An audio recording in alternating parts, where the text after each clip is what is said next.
by the riverside. Got some things to talk about here beside the rising tide. Come hear Uncle John's band playing to the tide.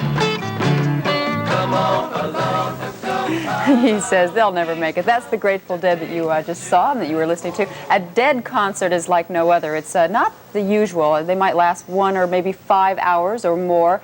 And the Dead fans, I think they'll go to just about any length to be there. Right now, there is right here in New York City. The group is celebrating its 15th anniversary with a series of concerts at Radio City Music Hall, and the final concert on Halloween night is going to be simulcast to theaters all across the country. 2 of the members of the band, Jerry Garcia, the lead guitarist, and Bob Weir, are here with us this morning. Good morning. Hi. 15 years. That's an awful long time for a rock group or any kind of a group to stay together. Why do you think you stayed together that long?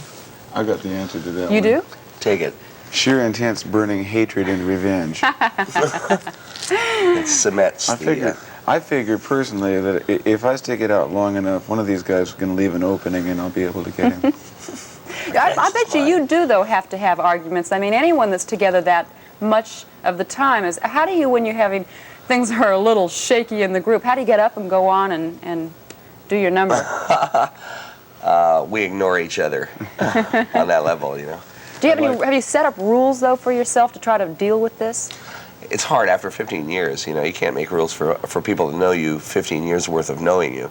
I mean, you know. Any rule has a loophole in it. Yeah, right. And after 15 years, you're going to find the loophole. Like, for instance, if I don't like the way he does his hair, you know, there's not much I can do about it anymore. There are now 6 of you. I think there were 5 when you first started out. Are they pretty much all the same people as you were 15 years ago? Well, there were 5 of us originally. One of the original members has gone to the great beyond, we think. And the rest of us, since then we've recruited a few other stooges. 2, to be exact. 2 other stooges. Yeah. What's the great beyond? Do you look forward to going to the great beyond, or do you like the idea of staying together for another 15 years? I think worth doing is worth doing well. I'll stick it out. If we stick together long enough, maybe we'll get it eventually. You know, I covered a couple of your concerts as a reporter here in New York, not on the inside where the music was going on, but outside where the hordes and hordes of young kids were trying to break the door down and get in. Your fans are unbelievable. The Deadheads, they call them. Don't believe What do you think about them? I mean, they almost like it's like a worship thing. They're actually real good people. They're not.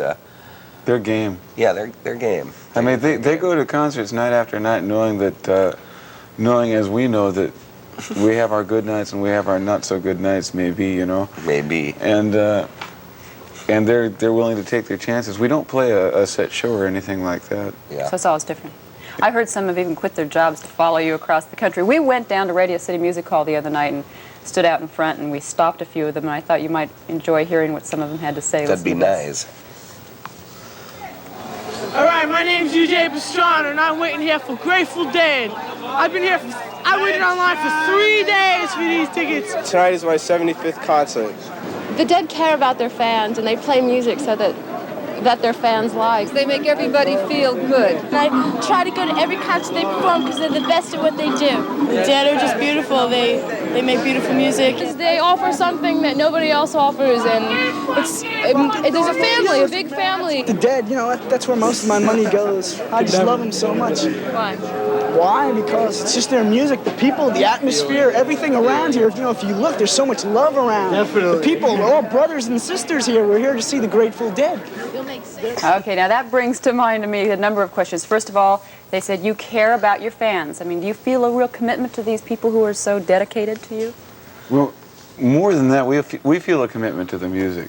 I mean, we chase the music just as hard and as fast as we possibly can. And if we do that well, then they're going to be satisfied, we figure. Good reasoning. How do it's you hard deal not with them? to like First, people who like you. Yeah, here are these young people that, I mean, he says, I spend all my money on going to these concerts. So do we. You know, I mean, it costs us as much to work almost as we make working, and it's the same. You know, I mean, our commitment is like theirs. It's the same. We're the same sort of people as them, really. It keeps us going. It keeps us off the streets. Keeps us out of trouble. You know, one thing I noticed is that crime. I mean, most of the time an artist wants to sell a hit record, and then they go out and they do the tour really for the sake of the record, but you, more than your main purpose doesn't seem to be selling records, but doing these concerts. We've done some record promo tours, but they don't amount to much more than other tours. It's very different from other groups, is it not? Well, yeah, our livelihood, I mean, what we do is play for people, for warm human bodies, you know, and we don't play so good for machines, maybe.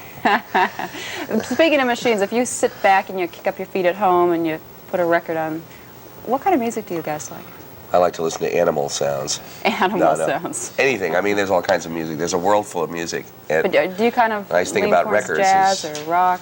Or all those things. Everything? Yeah, you can't listen to one thing anymore. I mean, first of all, music isn't divided into those hard categories that it once was, and it's now, there's this sort of homogenous American music, which is very expert stuff in terms of the capability of the musicians who are involved, like in country and western, or whatever, all those categories, you know, that stuff, that's, you know, really there's a lot of freedom today.